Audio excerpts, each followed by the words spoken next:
This episode will be discussing digital lot tracing, trade training during COVID, and the pandemic's effect on carbon emissions.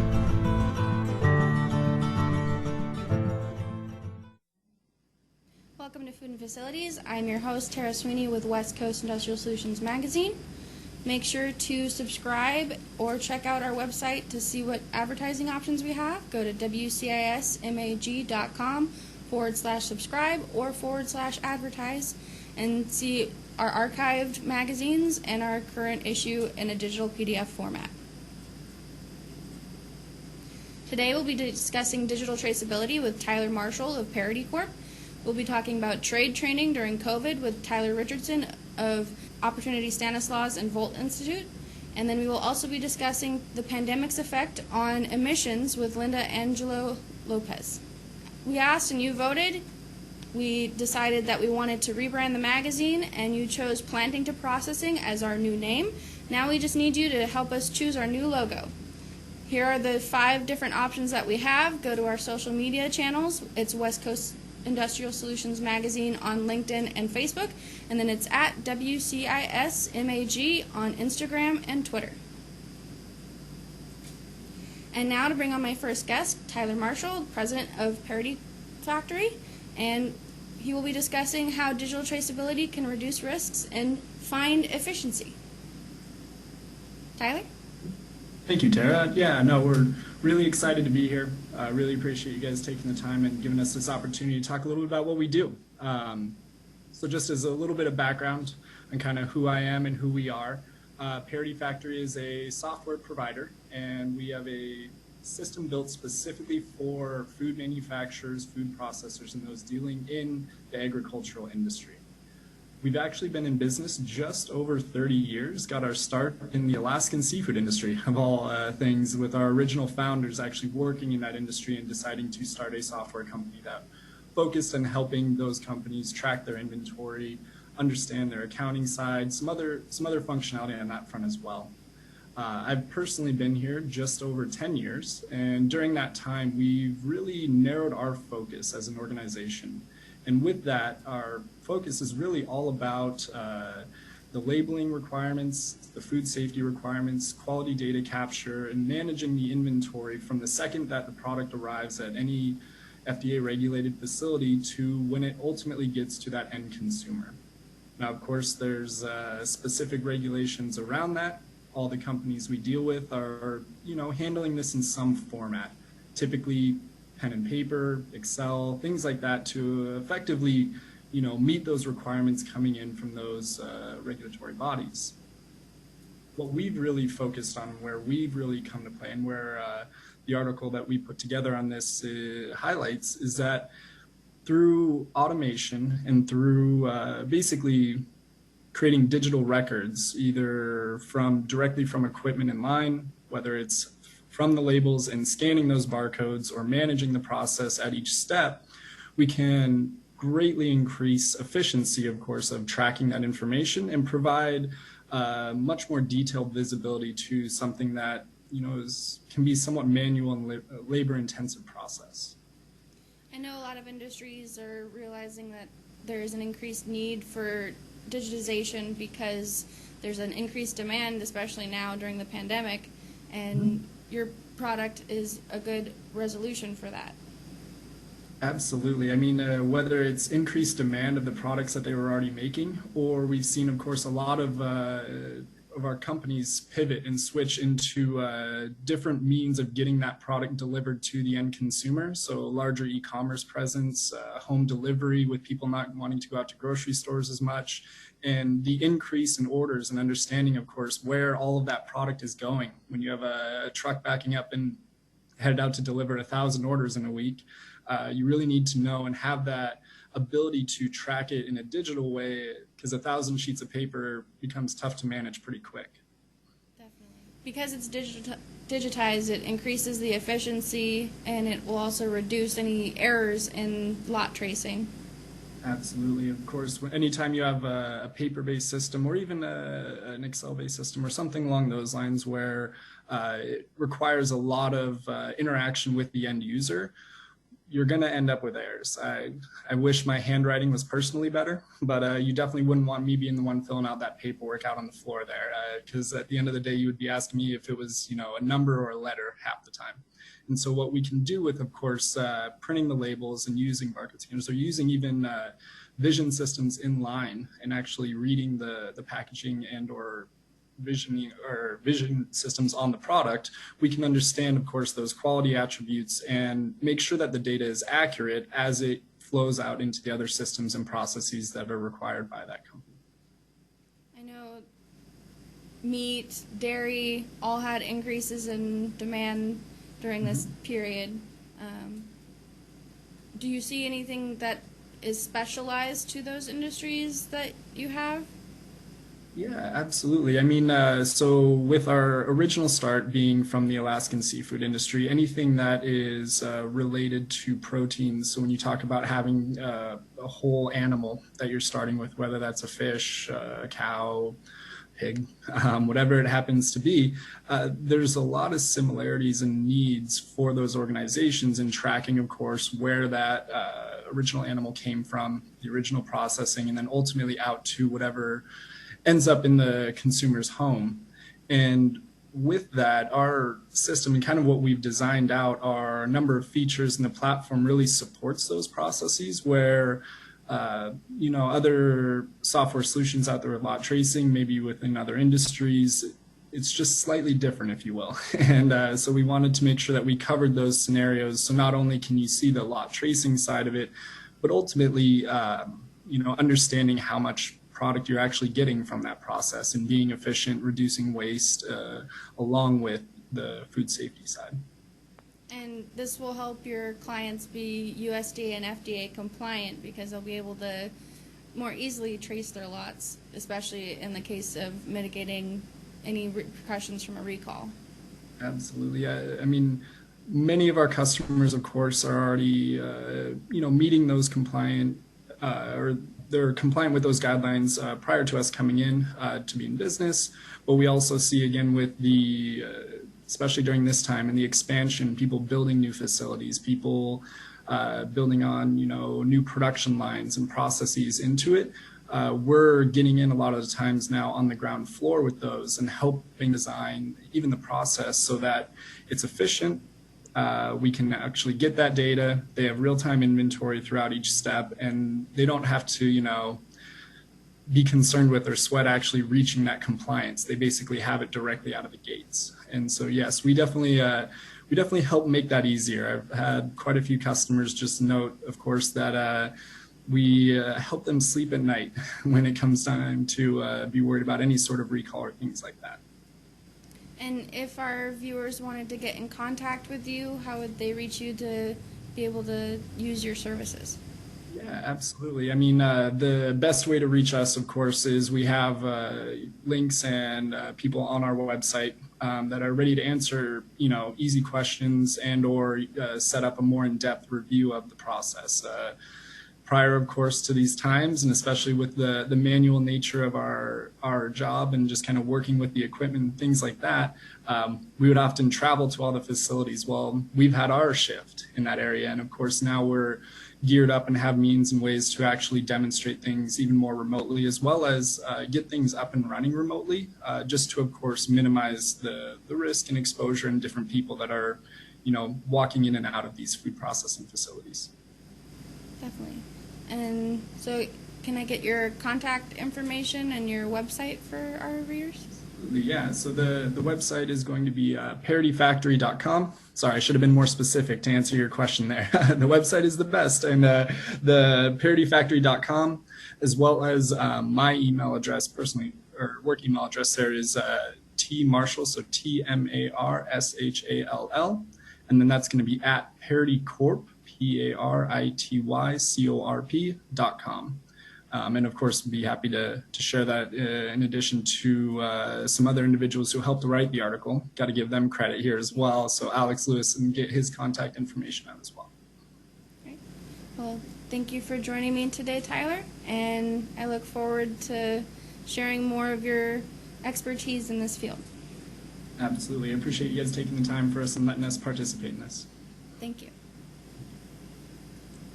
Make sure to reach out to Safe Food Alliance if they have a full 360-degree suite of food safety services.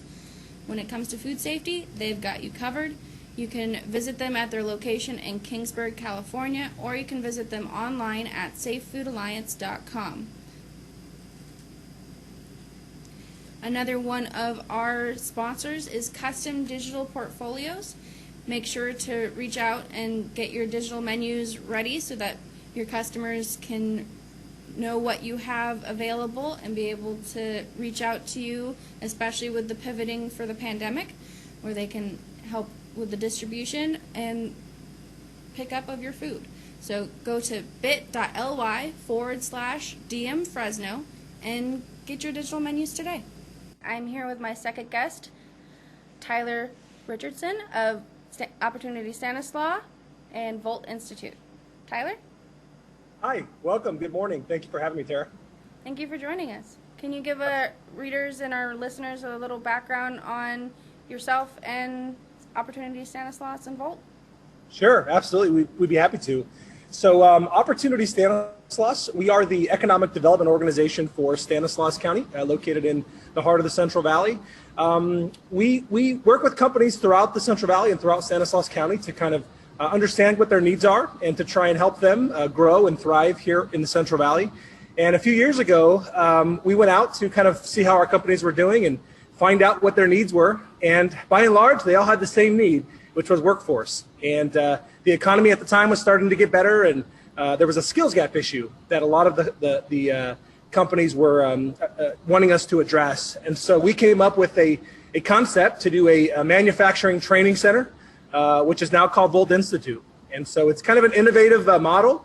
We've got industry at the middle, and we have put together a very specific, very detailed training plan for very specific needs they have in manufacturing here in the northern San Joaquin Valley, and you're seeing some of that behind me today. What are some of the courses that you offer? Yeah, so we have a really robust 360-hour maintenance mechanic program, and so in that maintenance plan, there's all sorts of different duty areas, as we call them. There's mechanical drive systems, there's multiple types of pump systems, there's PLC for some of the higher end stuff. There's electrical, there's bearings and all sorts of different mechanical elements as well. We have 10 duty areas as we assign them. Some are kind of the more entry mechanical, some are more again on the PLC and heavy electrical end of things. There's 360 hours of total defined training. So our maintenance mechanic program is kind of our pillar program. It was the first program we launched in 2017 when we started Volt Institute. And in addition to that, though, we've got other trainings that we are doing as well. We do 2 leadership programs for folks that are working in manufacturing already, both for frontline supervisors as well as senior executives of companies. And then we do kind of a 20-hour lean boot camp series around lean manufacturing principles and Six Sigma and those sorts of things. So folks that are in manufacturing can kind of understand some of those conceptual critical thinking skills as well around lean process. And how have you had to pivot your operations, especially now with social distancing and the pandemic happening? Yeah, so like all of us, we've had to adapt and adjust as we've got new information from our county health officer. I will say Volt is actually ran as a partnership between Opportunity Stanislaus and the County Office of Education. So the 2 organizations have teamed up to actually run Volt day to day. That partnership allows us to have really good access and information to our county leadership, including the health department. And so our county health official has been in contact with Volt and our team to let us know what some of the standards that we need to adhere to. It's kind of hard to see today, but we have made a lot of strides in kind of COVID, response to this. We have robust sanitation practices in place where students are cleaning off and sanitizing their use after every time they use a piece of equipment. We have PPE equipment, so masks are required. We do temperature checks and screenings at the front end. And then, we have also made format adjustments. So instead of having large group training, we now do everything one-on-one or individualized. So that way we can maintain social distancing. The instructors maintain distance from the students, and we don't have large groups anymore like we used to. So we're adapting like all of us and making the best of it. What are some things that you would need from possibly our readers and listeners that they could help you with? Yeah, so one thing to know, about a third of our students are actually incumbent workers, meaning they're actually working with industry, that they're in facilities and food processing organizations. Maybe they're lower skilled, so maybe they're seasonal employees or they're operators, and they get kind of tapped on the shoulder and they get sent through Volt to upskill and join the maintenance team. So one thing that we always encourage, executives and company leaders to look at is, looking at creating internal talent pipelines and using Volt as a way to increase and upskill your current workforce. Folks that have a vested interest, have a really good record, have the right work ethic, but maybe lack some of the skill. Use Volt as a way to upskill them and put them in on the maintenance side or put them in other areas of your organization that maybe you have some deficiencies. So that would be kind of the main thing off the bat, is looking at your internal workforce and seeing if Volt can be a solution for that. And if they wanted to get in contact with you, how would they reach you? Yeah, so our website is probably the best way, voltinstitute.com. There's a number right on the website that gets you a direct access to Kevin Fox, our Director of Marketing and Student Engagement. So you could call Kevin and say, hey, heard you guys on on the show on Saturday. We wanted to learn more, and we can do tours. We're open for tours here at Volt. We can do a virtual tour. We've done virtual stuff as well. But voltinstitute.com is probably the best and easiest way to get access to all the programs and then to call directly from there. Is there anything you'd like to add before we close for today? Absolutely. So we are currently in growth mode. As much as we're having to adjust our current programming, we have growth on the horizon. We're projected to grow about 2 to 3 times our capacity over the next 12 to 18 months. We have new equipment coming in every month. We are not only scaling out, but we're scaling up from a technical standpoint. So we've got heavy PLC equipment coming in. We've got training equipment called mechatronics, which kind of marries mechanical and electrical together. There's got robotic arms on it. And so there's a lot of technical increases in advanced manufacturing that's happening. And we want to be on the forefront of that. So if your workforce, if your equipment is getting into PLCs and mechatronics and heavy advanced manufacturing, come check us out, because we've got equipment coming online that will help meet the needs from your workforce standpoint. Yeah. Well, thank you for joining me today, Tyler. It was a pleasure talking to you, and I look forward to being able to provide more information on how to get in contact with you in Volt and Opportunity Stanislaus. Absolutely. Thank you for the opportunity and the time today. Best of luck. Stay safe. Again, voltinstitute.com has all that information, and we look forward to talking to you guys next time. Thank you for joining. All right. Thank you for having us. Take care.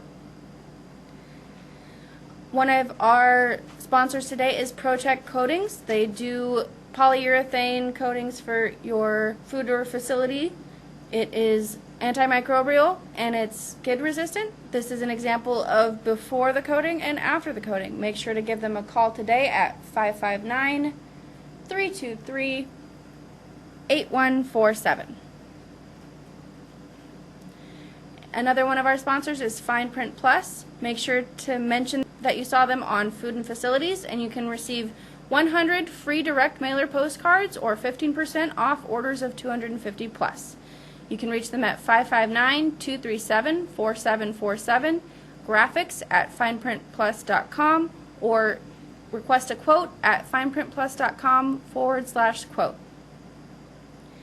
They also have translation services, so make sure to reach out to them if you would like to make your message bilingual. And this is my final guest, Linda Angulo Lopez, and she's a botanist and sustainability hacker, and she will be discussing emissions in California during the pandemic. Linda? Hi there, Tara. Thank you for having me. Thank you for joining today. Can you give our watchers and listeners a little background about yourself and why you decided to research emissions? Well, I'm a botanist, as you said, and I came to France 20 years ago, and I've been a mom for the last, well, I'm still a mom, I haven't. But I decided to start studying again, so I took a course with UC Davis, and it's a GIST course on spatial analysis, and it was, I just chose this as a project because I really wanted to learn more about satellite image analysis, in fact. Can you give us a little more information about ArcGIS, the system that you use to do the analysis? So it's not an open software. It's you have to have a license with ESRI, and when you take the course, they actually give you a license for a year. So the work that I did, I cannot use it for to gain income. It's I will upload the data, and if anybody needs the data, it's I will share it with them. So they just need to contact me. It's just, yeah. It's a type of software to analyze to create maps and to analyze geospatial information. Okay. And would you like to begin your presentation on the research that you've done? Yes, yes. So let's share screen. So in fact, the presentation, I started off with NO2 emissions, and I know there's some confusion about NO2, CO2. There's a lot of O2s happening. So in fact, my motivation, just to show you, so the output, the final output was an app, a geo app, where you can actually look at the map with the emissions. You can take a survey, you can contact me, you can look at the map with the impacts on the ecological areas as well.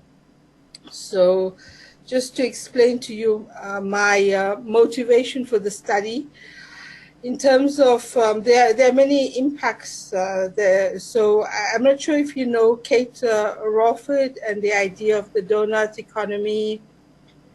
So it's a bit like, you know, the Sustainable Development Goals. Okay, so what she does is to take, you could consider this like the Sustainable Development Goals, and these are the ecological factors, in fact. So she integrates both of them, and so to have a sustainable development, what you need to consider is both the ecological factors and also the human factors. Okay, so her concept is to be thriving as a society. We need to be within this green donut, she calls it. Okay, it's a space where you balance the ecological needs of the earth and the human needs. Okay, so what we have here, in fact, is in today's state of the world, we have the issue of climate change. Okay. So this is why there is this big motivation for CO2 emissions. In fact, CO2 is one of the most important emitters because it's so we are burning it so quickly. And then my motivation personally was really to do about nitrogen loading. So it's not exactly the same motivation, but there are overlaps, in fact. So you have overlaps like nitrogen loading. It affects climate change very slightly, but it has a very big impact of biodiversity loss. My motivation, the second part of my project will be to calculate nitrogen dioxide pollution. It affects vegetation, and also vegetation affects or improves the air quality. In fact, my motivation, the next step is to go towards this. The first step was just to quantify, in fact. Okay. And this is, I don't know if you did this at high school. You remember this? Yes. So the problem is we have what we call the disruption of the nitrogen cycle in today's society. You have a double, there's actually twice the amount of nitrogen being produced than what was available in the natural system. The impacts of this overproduction of nitrogen is that we have ozone, which is dangerous for human health. And then you also have pollution of the waterways and things like that. Just to explain the satellite image I chose to take, there are different analysis you could do. But because nitrogen sits here at the troposphere near the ground, I use images that capture the nitrogen at that level. So this is an image of what the satellite does. So the sun, it shines on the earth, and the light bounces off, okay, of the earth, and it also bounces off clouds, etc. And the satellite, it captures all the light. In fact, it's UV, the radiation, and so my analysis, it's not like a very high level analysis. The people at NASA, what they do is they take the radiation and they do a calculation, and then they give us an image. So you can search and you get an image over the area you want with a type of like a square, which has a special, which has a color that is linked to a quantity. So you can do it for a lot of particles. I chose the nitrogen dioxide particles. So you get, and then the problem with this analysis is when you have a lot of cloud cover. So if you have cloud cover over 30% of an area, you do not get an image, okay? So, and good news, Tara. You guys are doing great in California. So this is, you have achieved sustainable growth from 2000 to, in fact, it was around here, 2006, when you guys really started achieving sustainable growth. So it's the COVID, it did reduce the NO2 emissions. But because the EPA already had the cap and trade, and they had regulations to control power stations, there's massive drops of, this is greenhouse gas emissions, but it also includes nitrogen dioxide emissions. So you had massive drops. And California is, in fact, an example for the rest of the world, and how the cap and trade is functioning, how we call them in environmental regulations, we have what we call the carrot and the stick. So the carrot is when you reward people for doing something that improves air quality or water quality, and the stick is, of course, when you have a fine for polluting. So you have the GDP increasing, population increasing, but at the same time you had greenhouse gas going down, okay? So this is like a great sign that you can achieve, and this happened around here in 2006 when the EPA put in place these measures, in fact. So COVID, yes, it helped a lot, but the big change was here when the EPA put in place these regulations. So the global warming emission sources, so this is for what you call global warming emissions, okay, not nitrogen dioxide emissions. And this is the state of affairs as it is now. Of course, transport is just something that just never goes away. And industry, so you have electricity. Agriculture, you were concerned about, is 8%. There's a lot of slack given to agriculture, but in fact, there's a lot of pressure as well put on farmers.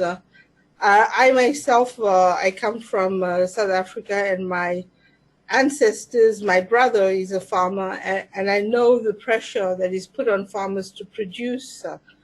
And in fact, you need to integrate what people are eating. I mean, a lot of our agricultural production goes for animals, in fact. So we need to really decrease our meat consumption. And so just to talk about, when you, just to link the two together, the NO2 and the CO2. So for 1 gram of nitrogen, it's the equivalent of 298 grams of CO2, okay? So So it means it has a bigger impact. But luckily, well, I don't know if it's luckily or not, there is more CO2 that is produced. The worst is actually the sulfur hexafluoride, this molecule here. But there's very little of it produced. So in terms of when you look at greenhouse gas emissions, what people are quantifying is the CO2 and the methane, and very little of the NO2. I'll show you in the next slide. So NO2 is like about 3% of the total greenhouse gas emissions in California, or was in 2004. That is not significant, okay, in terms of greenhouse gas emissions. But remember, it has significant impacts on biodiversity, and this is the problem, in fact. So you cannot only judge or evaluate a pollutant by one impact. Climate change is important, but there are also other things that are happening about biodiversity, etc. And in fact, climate change, the whole motivation is about the loss of biodiversity. So if you look at the impacts of NO2, okay, again, transport, it's really complicated, in fact, because you have agricultural soils and organic or inorganic fertilizers. Both of them are going to pollute, okay? And then you also have the crop itself. So you have the leguminaceae, like the beans, which capture nitrogen and give off nitrogen. So you cannot just by quantifying something saying it's good or bad, okay? Because it's better, in fact, to eat the legumes as a protein than to eat meat. I'm not vegetarian or anything like that, but just in terms of ecology. It's complicated. It's not just a matter of numbers. So I did this specialization on Coursera with Nick Santos. He's from California, UC Davis. So this is one of the data I collected, which is the EPA ground level emissions. And as you can see, this is California here. There are not many points, and I don't know why, but they have a lot of collection points here. I think this is where the Pacific oil and gas fields are, and smog belt here. And larger cities. Yeah, that's San Francisco. I think that's where you are, Fresco. So with the EPA, with ground level monitoring, you can only, because of the cost of it, you only have a limit of data collection points. And with the satellite image analysis, you can have 800 data collection points. Okay? When I collected the data, this is the sort of image you get. And these little dots, when I extracted from the image the number, okay, for the amount of NO2, and here you see this violet is very high levels, and of course it's here. This was during the COVID period. So I extracted a lot of images. There were 21 images. It's quite complex. But basically, this is the Los Angeles basin. This is the agricultural area. This is around Fresco. It's complicated because there is the interstate highway here, for example, and there are some regions that don't, like here is a natural area, but you have pollution here probably because of Las Vegas. So I didn't collect data from the whole world. I just collected from California. So I'll explain the data better later on. And then I also created some points, okay, just to be able to put a name to the place to make more sense. So, for example, some of the points I added on did not exist with the EPA monitoring stations. So I chose some points in the forested areas and the reserves that don't exist with the EPA. So I merged both of the data, and you can go to this map. There's a link, and you can interact. This is just a presentation, so it's not interactive. And so if you click on a point, for example, you can see all the emissions I collected from January 1st, 2019 till June 2020, and then I also did some aggregations, so you can have a look at the data if you want. So this is the actual analysis project to show you the different maps I created with the images. I won't go into the technical details, but so that was the data extraction. And this might be more interesting for you, in fact, because what you see here is analysis, okay? From the data analysis, you can see there are just these three places, in fact, which are dominating what happens in the state of California. So it's Los Angeles, Riverside, San Francisco, Sacramento, San Jose. Sacramento and San Jose are really down here. So you have a cyclic effect where emissions go really spike in February in these three regions, and it changes the profile of the whole state. In fact, this is why it makes no sense to take an aggregation of NO2 emissions of the state of California, because in fact, what you're going to have is just a view of what is happening in Los Angeles, in the big cities, in fact. If you look at the little towns like Fresco, for example, it's somewhere here. It's very stable. It doesn't really change a lot. But here you have cyclic effects. From March to October, you have a peak, and then this is April, then March to, yeah, it's a repetition, in fact. So you have the cyclic effect. And this is the emissions comparing 2020 to 2019. So what you have, this is 2019, and this is 2020 here.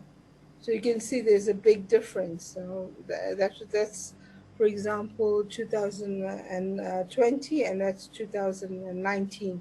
So you have a massive drop in emissions in Los Angeles, Riverside, everywhere, even in the forested areas. Mm-hmm. So what happens here in the big cities, it impacts on all the other players, in fact. So what I did is an overlay of the ecological regions in California. So you have the big problem, in fact, is the Mediterranean California, which is this region here in red here, is literally cut in half by the pollution in Los Angeles. So this is the good times during COVID, when everything went down. So in the good times, it's cut in half. So you have a problem with, I've never been to Los Angeles or America for that matter, so I don't know what is happening here, but I don't know how you can really change people's behavior. You had lower emissions, as you saw in the previous graph. The emissions went down, okay, from here to there, but it's still an important impact. It's still, at this level, you're still having NO2 is what we call a short-lived species, so it transforms into ozone. So when you see purple, it means that it's becoming ozone, and which is dangerous for human health. So people who live here probably have problems with respiration. It's quite dangerous, these levels. You have other areas, Bakersfield. So that was the quick presentation. And then I created a survey, and there's also the web map. I don't know if I went too quickly. No, you're good. I'll make sure to share your survey with our viewers and our readers so that they can give their opinion and give you some more data to be able to analyze. Okay, thank you. Do you have any questions? You were saying before that nitrogen and carbon dioxide, the small amount of nitrogen equals a large amount of carbon dioxide. Can you explain that a little more? Okay. So in fact, each molecule has a mass, a size, okay? So carbon itself, when you add oxygen to it, it becomes bigger, okay? So it can absorb more energy. And because it does that, it means when it's in the atmosphere as carbon dioxide and not as carbon, it absorbs more energy and it heats the atmosphere, okay? And nitrogen dioxide is a bigger molecule, so it absorbs more energy. And this is why it has its impact on global warming is greater, because it holds more energy. I'm like oversimplifying it. The thing with climate change, in fact, the problem is with the water cycle. So what is going to happen is, because you have more heat energy in the atmosphere, water is going to evaporate, and you're going to have more water vapor in the atmosphere, and you're going to have more rain. So the water cycle is going to speed up. You're going to have more floods, more rain. The sea level is going to rise. So this is one of the most important impacts of climate change. In fact, it's the impact on the water cycle. And it's cyclical because nitrogen affects vegetation, which is normally a way for processing carbon and reducing carbon, because they absorb it to process it into oxygen. Yes, absolutely. And so my motivation is, well, you can see here in this area, you have, it's a different ecotype. It's the cool desert is heavily impacted. And it's also a question about the vegetation type there, I think. So I want to investigate to see how the vegetation, because here you have the warm desert and it's less impacted, but it's probably because you have a different vegetation type. So it's two things. It's the impact of human activity and the vegetation type, and of course so here you have heavily impacted ecosystem that is just crazy. Almost the whole of the Mediterranean, California is polluted. It's quite bad. So my motivation is to see how vegetation impacts pollution and how pollution impacts vegetation, because you have different types of plants that absorb and produce different nitrogen dioxide. It's not very clearly well understood, so it's interesting for me to do this type of study. And I can do it with satellites. Well, I look forward to seeing more of your research, and thank you for joining me, and I'll make sure to share your survey with our watchers and readers so that they can give you some input. Okay, thank you. Thank you. Okay, bye. Bye. Our sponsor today is also Darren Gibbs Industrial Equipment Repair. They do welders, plasma cutters, overhead lifting equipment, torches and regulators, air tools, cutting tool sharpening, hydraulic cylinders repaired and manufactured. Make sure to check out their website for equipment that they have for sale at valley.equipment, or contact Darren Gibbs Industrial Services at 559-351-3280, or give them an email at contact@darrengibbs.com. And now we will have a moment of silence for our Black Lives Matter community.